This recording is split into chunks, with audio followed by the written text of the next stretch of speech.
جب ہمارے بچے پڑھتے ہیں قرآن کریم اور حفظ کرتے ہیں تو بعض لوگ یہ کہتے ہیں کہ بھئی بچہ پڑھتا تو ہے نہیں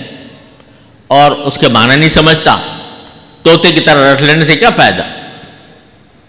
ارے اتنا بڑا فائدہ ہے کہ جو ذمہ داری میرے پروردگار نے لی تھی قرآن کی حفاظت کی، وہ 10 سال کے بچوں سے اللہ تبارک و تعالیٰ نے ادا کروائی، اس طرح ادا کروائی کہ آج اگر روئے زمین سے قرآن کریم کے سارے نسخے خدا نہ خواستہ کوئی شخص غائب بھی کر دے، الحمدللہ قرآن غائب نہیں ہوگا۔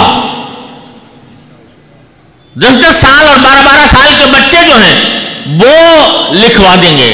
اول سے لے کے آخر تک۔ ان بچوں کو اللہ تبارک و تعالیٰ نے اپنی لی ہوئی ذمہ داری کو پورا کرنے کے لیے منتخب فرمایا۔ تو ایک اگر بچے کو ہم حفظ کرا رہے ہیں تو اس کے معنی یہ ہے کہ اس بچے کو یہ سعادت دے رہے ہیں کہ اللہ میاں کا کام مجھ سے لے رہے ہیں۔